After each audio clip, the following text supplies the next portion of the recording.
This is the San Francisco 49ers Report by Chat Sports. I'm your host, Chase Sr. No matter where you are or how you're rocking with us, thank you for making us an option, because I know there are so many options out there. I butchered it, but I promise you, we give you great content here on the show. And it's all presented by Manscaped. 20% off and free shipping at manscaped.com/49ers.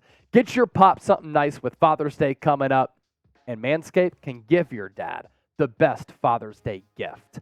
Let's first take a look at the top NFL free agents left here, and then we will take some of your questions and run through those. A lot of good players still available here on this list, and they come at very important positions of need for San Francisco. So Leonard Floyd still available there as we record this on this fine Tuesday. Ioannidis, fantastic player. More thoughts on him coming up. Frank Clark, third all-time in the history of the NFL in playoff sacks. Jadeveon Clowney, former number one pick, hasn't necessarily lived up to massive expectations, but can still be a game wrecker along that defensive line. And then Marcus Peters. We talked about him this past week, some ties to him and the San Francisco 49ers as a depth piece. I'm going to continue to clamor for the signing of Ioannidis. This is a move, in my opinion, that the Niners need to make. Now, can Drake Jackson make that monster leap forward in year two? I have faith in the player. I like the selection of him in the second round in 2022. He showed some flashes and glimpses of hope in the preseason and early on in the regular season as a rookie. But I just want more depth at that other edge spot, because if Bosa or Drake Jackson go down, your season could go down in the toilet. You're going to have to blitz a lot, and sometimes really good quarterbacks can exploit those blitz packages. Ngakoue, every year he's been in the NFL, at least 8 sacks. Not good against the run. I don't necessarily care about that. I want to see what he can do against the pass, and I know he's very good in that area. Let's continue to take a look at some more free agents here. Cameron Fleming, Ronald Darby, Ezekiel Elliott, Kareem Hunt, Leonard Fournette. 3 running backs at a position that has become more and more expendable as time has progressed. Although, Jahmyr Gibbs, Bijan Robinson, 2 running backs going in the first round of the 2023 NFL Draft. Dalton Risner, if the Niners are looking for a guard, somewhat of an intriguing option. Teddy Bridgewater, don't need him. Adrian Amos and John Johnson as safeties. 2 names for guys who have played good football in their respective NFL careers, who, if an injury happens at that safety position, they could step in and they can be a sure-handed option. And then Jarvis Landry as a wide receiver. That would not happen unless an injury does occur. For John Johnson, good player. And we were able to see what he did with the rival Los Angeles Rams. And last year, very good tackler. 101 tackles, got beat a couple of times in coverage, but this dude can still play. I'm surprised that he hasn't signed with the team. And then you look at the last remaining players here. Matt Ioannidis, shout out to Temple. That's where I went to school. That's where he went, covered him while he was there.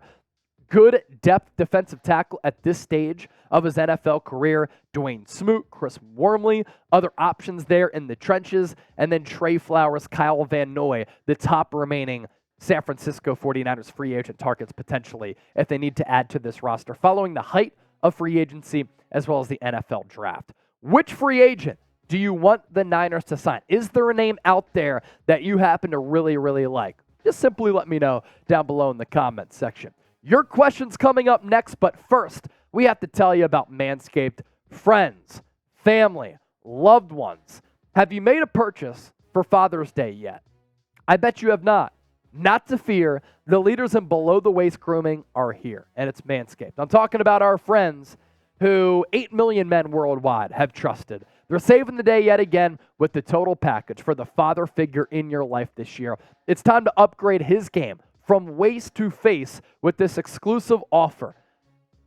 Funny manscaping story, sometimes it happens. When you use a bad razor, sometimes you get nicks down there, you start bleeding, it's a disaster. Or that happens when you're shaving your face. With the Safeguard technology with Manscaped products, it doesn't happen. It happened to me before, not any longer now that I use Manscaped.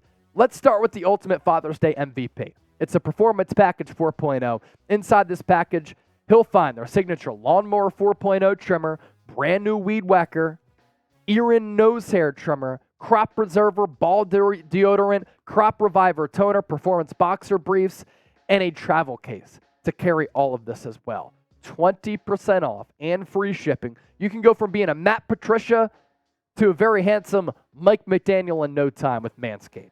Manscaped.com/49ers. Let's start to answer some of your questions here. Words of wisdom with the two. Have Grant Cohn call Javon Kinlaw to cut him. Now, that's actually really, really funny because that interview between the both of them was hilarious. We talked about our Niners cut candidates, and that's why Words of Wisdom is asking this on our live show. Maybe he'd be able to do it. Now, Javon Kinlaw called into Grant's show at the time, and that's why they had that dialogue, which just took over on YouTube, but funny nonetheless. Romeo with the $10 super chat. What offensive line upgrades are likely to stabilize Purdy's protection? I think the Niners are just content with some of the players on this roster right now. Like, you're set with Trent Williams at left tackle. Aaron Banks was really good at left guard. Jake Brendel was actually a pretty solid center last year. Good job by Chris Forrester, the offensive line coach, for turning him in from a backup to a starter. It's really the right side of that line of scrimmage that I'm concerned about with the Niners. Spencer Burford has to have a better year, too. I thought he was solid as a rookie. I like him as a player, but again, that jump has to happen. Who the hell starts at right tackle?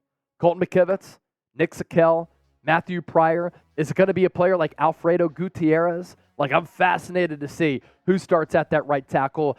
Outside of quarterback, that's probably the most intriguing training camp battle. What Noodle 187? Another real one. What do you think we all will do if all three quarterbacks struggle? Is it possible that we could call Tom Brady? I think it'll take a lot more than them just struggling. What Noodle? I think it takes them getting injured. Like, in this offense, how can a quarterback struggle? And if that happens, that's a disaster for this football team. Like, we saw what Brock Purdy can do. Trey Lance has potential. And can Kyle Shanahan maximize Sam Darnold?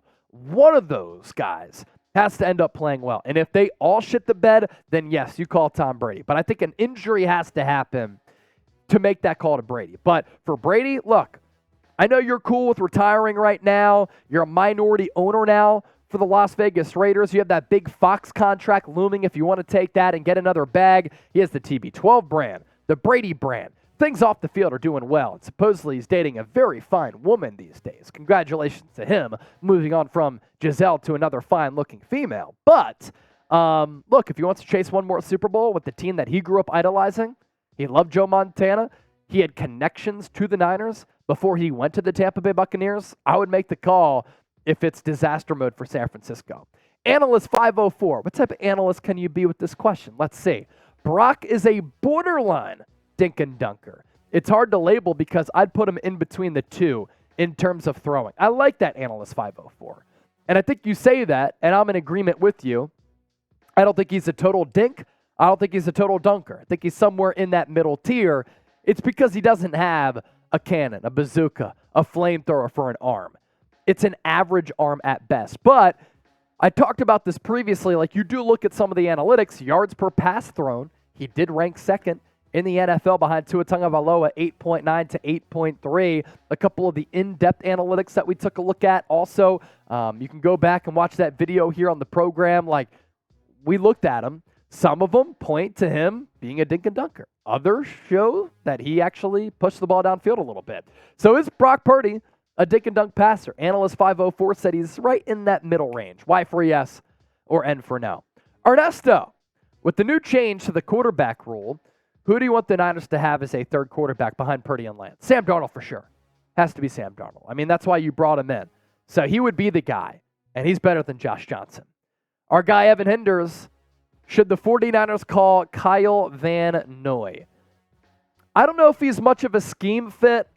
Sometimes he can be that outside backer in a 3-4, play a little bit of linebacker as well. Again, like if injuries happen on this team, a call could happen. And the Niners are a little bit thin at that linebacker spot. You have your starting two in Fred Warner and Dre Greenlaw. Who's your starting third?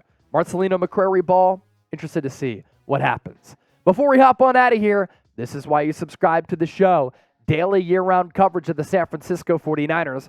News, rumors, analysis, live shows, watch parties, daily coverage. Shows coming your way every single day. It's the 49ers Report. Thanks for watching.